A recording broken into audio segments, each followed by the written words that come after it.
Good morning, guys. Welcome back to the channel. If you watched the last video on this Datsun, we were doing some pretty cool titanium work, and we're going to pick that up here in this video. This one's going to be a little bit less. The last video we were doing the cold side stuff, you know, the charge pipes, and off camera I went ahead and did the water pipe, which I'll show you here in a second, and then shaved the valve cover as well. This video we're going to try and focus on the hot side stuff, which is going to be technically not hot, but the intake, which is also going to be titanium, the dump pipe, which we're doing stainless, and the downpipe, which is also going to be stainless. Now, we will be doing an exhaust at a later time, but for now, the transmission bracket that he's using in this swap, the manufacturer of it is revising it to allow for a cutout for the exhaust to go through, so you don't have to use oval piping. So he's waiting on the revision before we do the exhaust on this thing. So we're just going to be building a downpipe. But check what we got so far out, and let's get started.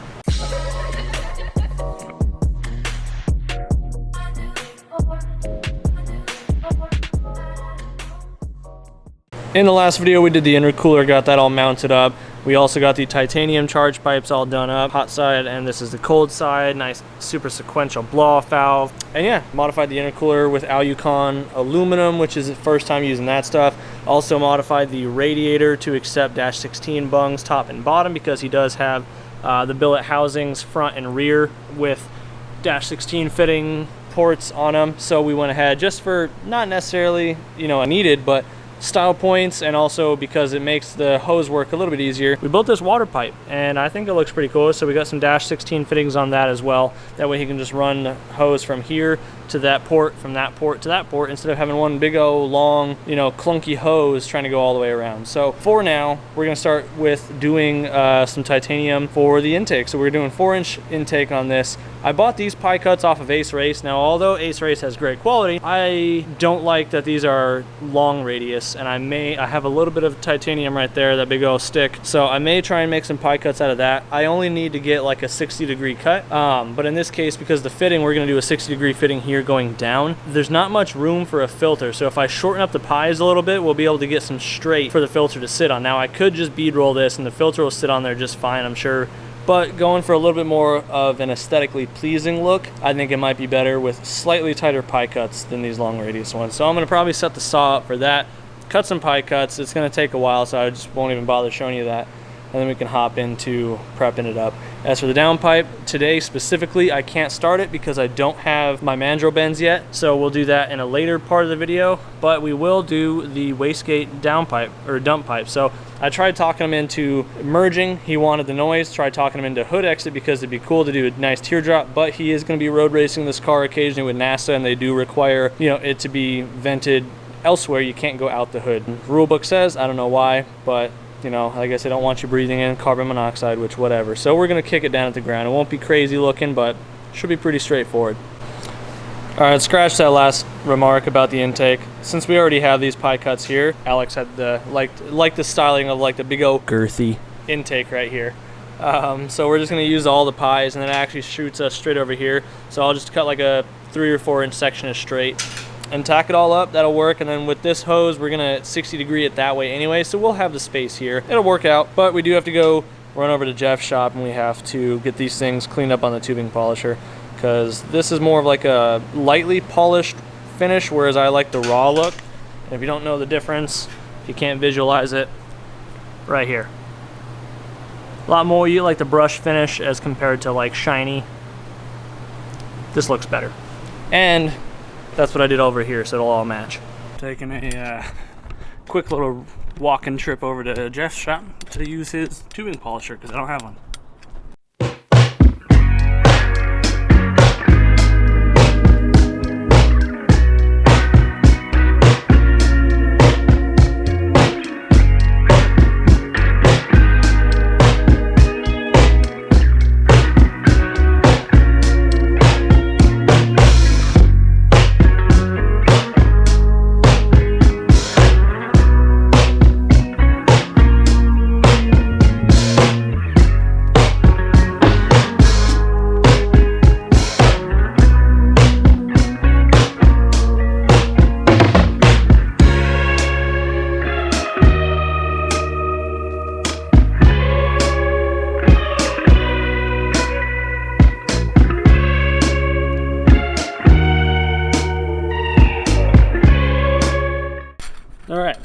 with the pipe polishing to polishing out of the way.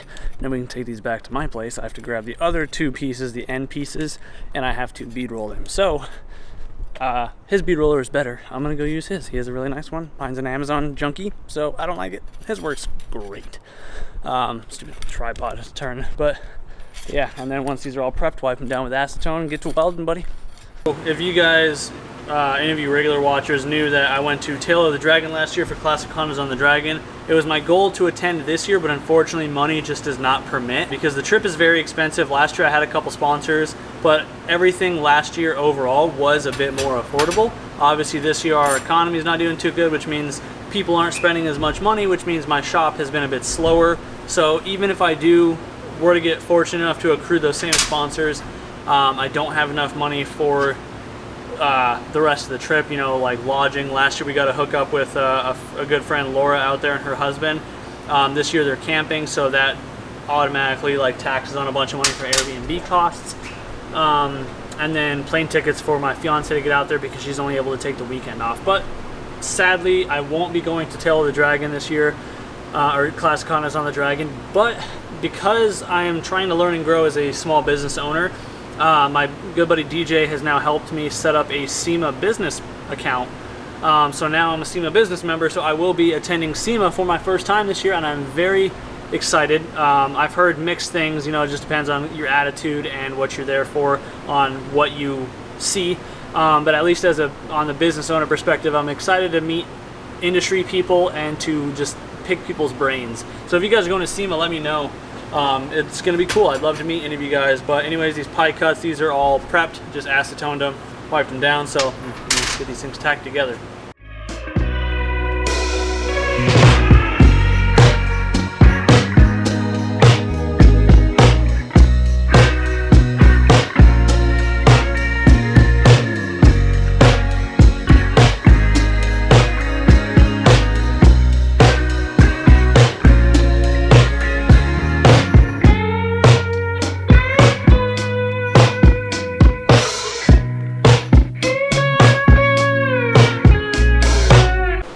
So this obviously isn't a 4-inch air filter, like internal diameter or whatever, but this is about the size that I anticipate him to use. So we can just kind of slip this in there, and we have like just enough clearance wiggle room wise before we touch the charge pipe. So I think that looks pretty slick. Big old fat titanium beads, and the fitting here probably have them to a 90 or like I said before, a 60. One of those two. Because this does have a little bit of wiggle room to go left or right. But yeah, I'm thinking a 90 fitting, and we can push that over there. Worst case scenario, we chop this off and we do a little 90 over here with the fitting, and then he can do a 90 down and then put it basically right in line with that fitting.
holy crap, 4-inch takes forever to weld, but finally got it all welded up. Honestly, took me about an hour, hour and a half of straight welding, but we're all done up. This thing looks freaking gorgeous.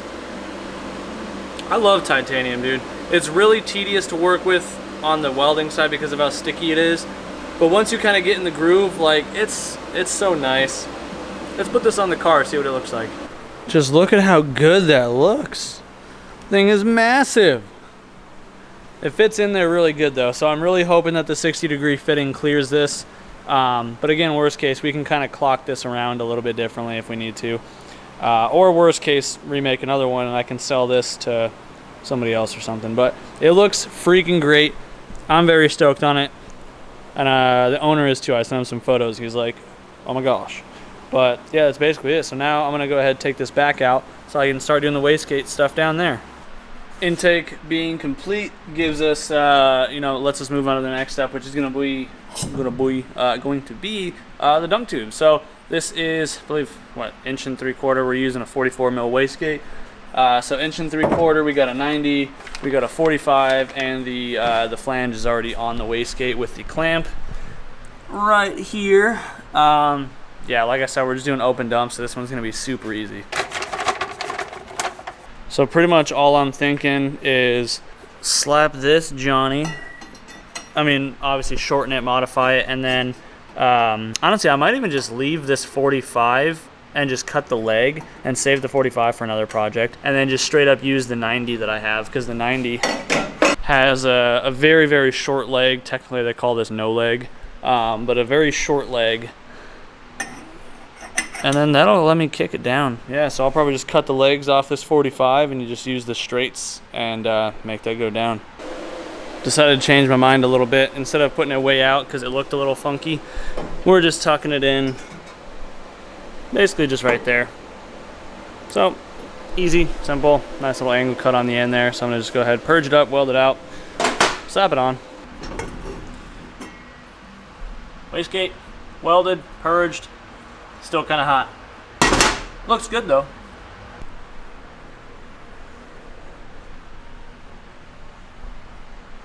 So the last little bit of fab work that we got to do on this thing is going to be the downpipe. Other than, you know, the fender braces, but I'm not fabricating that. I am just removing the fenders, cleaning up the body where they go, maybe smack things around a little bit, and then welding those in. Those are pre-made, so we will do that in a separate video. Probably a shorter one, but you know, might be informational for people with these chassis. But in the meantime, you know, the flex pipe, I already went ahead and I seam welded the edges. I melted them all. I always mention that if you were a regular viewer of my videos, anytime I mention a flex pipe, I always say melt those edges, makes it so much easier when you're welding it. But yeah, downpipe, let's get started. So it's pretty straightforward, just gotta take the bend. The flange is already in here, the V-band. So take it this way, shoot it down in there, and then get it under the car. Again, we're not doing an exhaust at this time, so I just have to build, you know, the main downpipe itself. So first things first, this thing's kind of big, so I wanted to tuck this down under the car before the exhaust because of aesthetics. I just think it looks better when it's down there, but looking at it now, it's not gonna fit between all the lines here, so it's gonna have to come up here, unfortunately. So it is what it is, but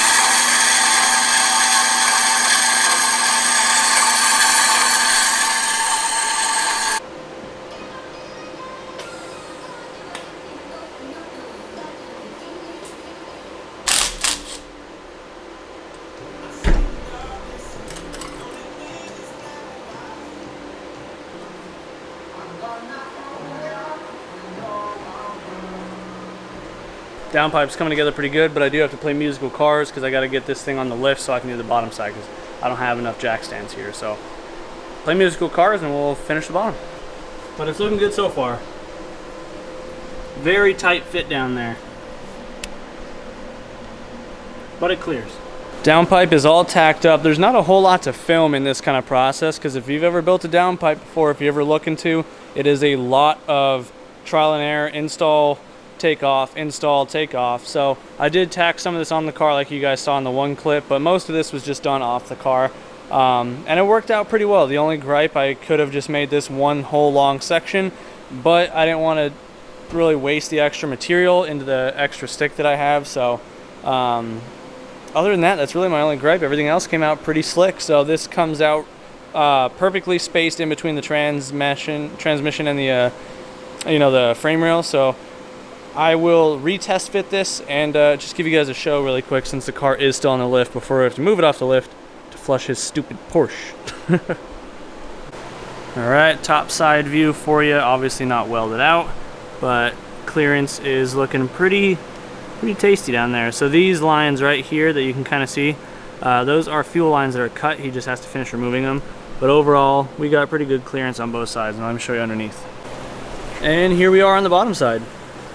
Get you some better light right there. Got the bay door open, so it's kind of contrasting, but yeah, that basically shoots straight back. Now this is the transmission brace I was talking about. It's really ugly and really weak. Like, right idea, wrong execution, so this has to get modified. This is just like 2-inch flat strap, so not the right stuff to use. You can see the whole thing moving by just tapping on it, so get that situated. But overall, this is shooting exactly where we need it to. If I wanted, I probably could make it squeeze in through right here, but it might rub with engine movement a little bit, but I could do it. But yeah, no, we're looking really solid down here, so beautiful. Look at that, all the space in the world. So I'm gonna go ahead and we'll get this welded up, and then that's more or less gonna finish this off. So I probably will add a tab of some sort to help support it to the engine block, and then put my badge up top. But I'm gonna weld it all out first, so that way it can shrink, and then we can figure out where it sits from there.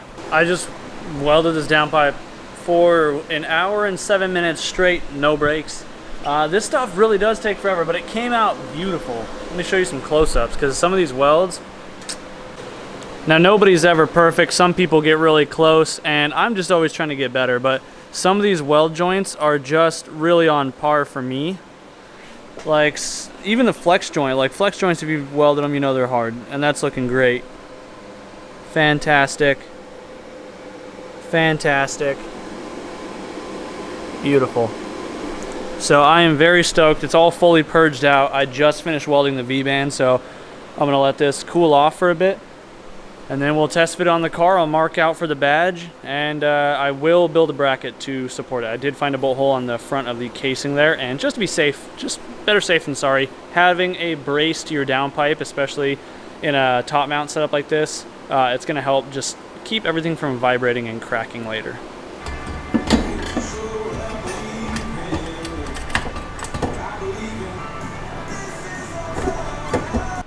Downpipe's finally installed. Again, I am gonna add just a brace. We'll do that off camera, and nothing that you guys really need to see, because you won't be able to anyway, but it's gonna tie up, I think this bolt hole is what I was liking right here, but somewhere in this area, maybe this, yeah, probably this guy. Run a little hanger rod and some flat stock there. Give it some structure just in case, because it can kind of jiggle. We don't like that, but it fits freaking mint. It looks mint. I'm really happy with how it came out. And yeah, I mean, that's pretty much it. We're gonna wrap it up in the next video with some fender braces, these guys to be exact. So before be sure to be looking forward to that video. But other than that, yeah, hot side pipes, all the hot stuff, I guess, is done. But with that, I'm gonna leave you guys here for the night. I do appreciate you guys spending some time out of your day here with me. If you enjoyed the video, be sure to let me know in the comments down below. If you're new to the channel, hit that subscribe button. I greatly appreciate you. And we do have shop merch on the website, velocityraceweb.com. And if you are local and you want some badass work done like this, hit me up on Instagram as well. I also do have an inquiry section on the website for you. I'm gonna go home, I'm gonna get some Taco Bell, and I'm gonna shower because I smell like sweaty butt cheeks right now. So we'll see you in the next one. Peace out.